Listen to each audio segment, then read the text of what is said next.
Assalamualaikum warahmatullahi wabarakatuh.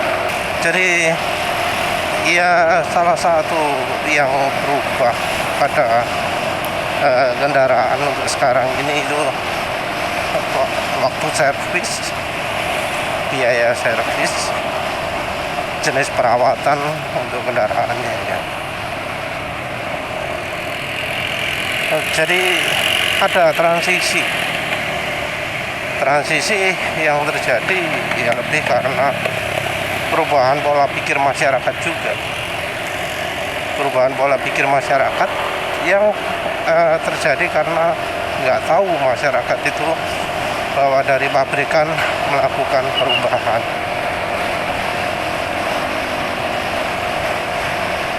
Jadi zaman dulu itu kayaknya punya kendaraan yang namanya servis itu setahun 2 kali lah, itu masih dianggap layak, cukup, termasuk sering.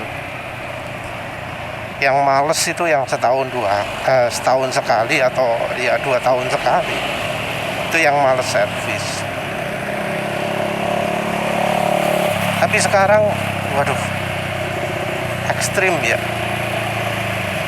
tiap 2000 km atau bahkan kalau motor 1000 km. Yang sering di jalan bahkan ada yang 2 minggu sekali.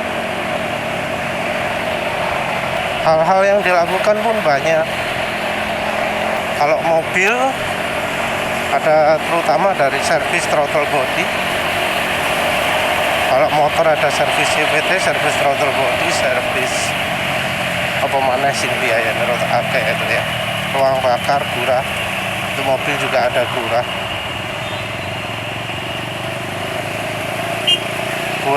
Ruang bakar ini macam-macam. Ya, servis throttle body juga macam-macam. Ada yang instan,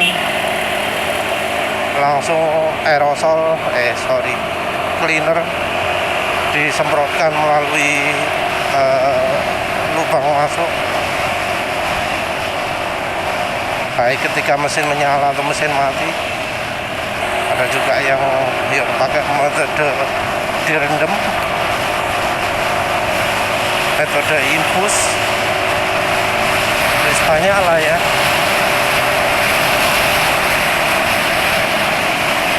Ada yang memang cukup masuk akal, seperti misalnya ya kan bahan bakarnya kurang bagus,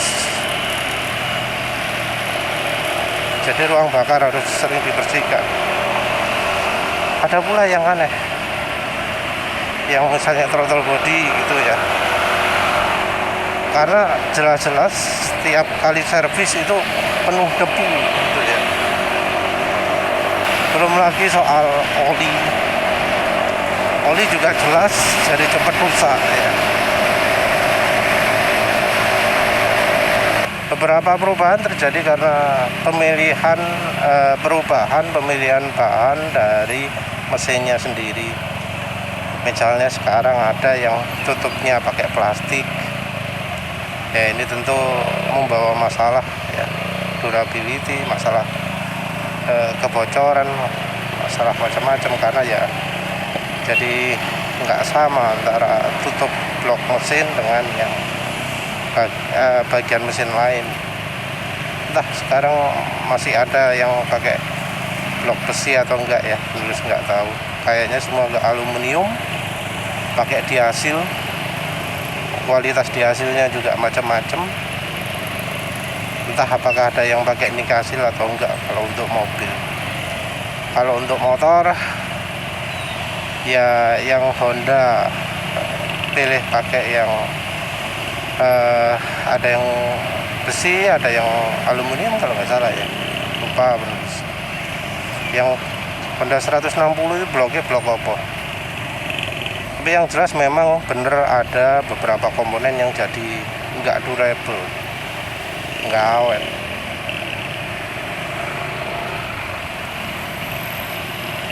Entah apakah masih ada revisi sehingga di versi berikutnya lebih awet, tapi kok ya kesannya setiap kali ada produk baru jadi semacam tester ya, semacam uji coba untuk ya pakai komponen yang baru.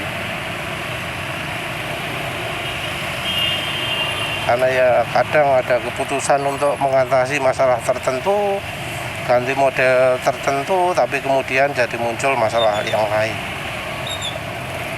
Tapi jelas ada perubahan pada part ada yang jadi nggak durable, ada yang jadi menyebabkan masalah. Selain itu ya sekarang ini mesin sangat-sangat diforsir. Jadi untuk kapasitas mesin tertentu tenaga yang dikeluarkan itu sangat-sangat besar ya.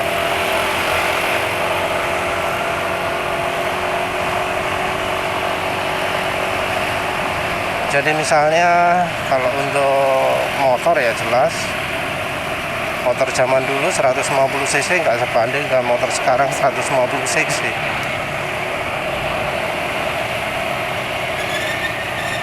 Motor ya kayak mesin lama lah, Verza dibanding CB 150R beda, cukup jauh bedanya. Kalau untuk mobil contoh jelas ya Kijang lah. Kijang zaman dulu itu 1600 cc, cuma berapa HP itu, 60 berapa gitu HP ya. Terus sekarang yang 1500 cc tenaganya juga ada yang sampai lebih dari 120 atau berapa. Jangankan itu, yang 1000 cc pun ada yang tenaganya sampai 80-an. Sorry, itu 1200 ya. Yang Ayla itu 60 berapa gitu.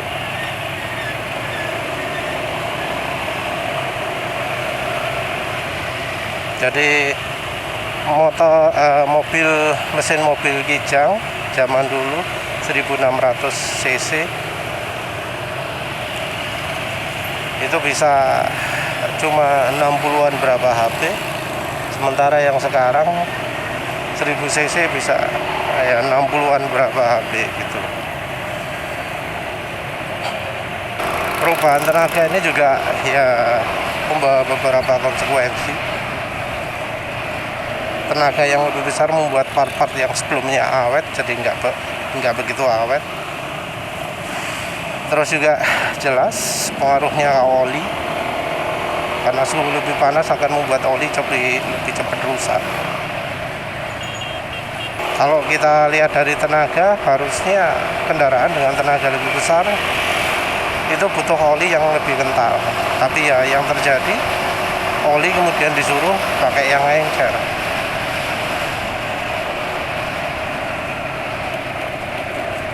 Padahal tenaga lebih besar, oli malah disuruh lebih encer. Ya sebenarnya orang ngomong bahwa kendaraan sekarang itu dirancang untuk oli encer. Nah, maksudnya dirancang itu adalah dibuat lebih tahan terhadap oli encer. Jadi kata kuncinya adalah dibuat lebih tahan. Nah, padahal kayaknya nggak semua pabrikan membuat komponen mesin itu lebih tahan terhadap oli encer. Walau juga dari pabrikan yang sama kemudian membuat kendaraannya jadi protes kalau nggak dikasih oli encer.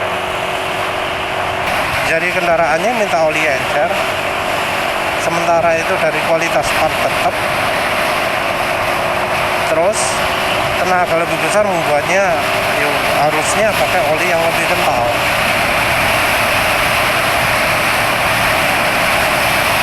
Yang banyak dari konsumen itu nggak ngerti adalah ya karena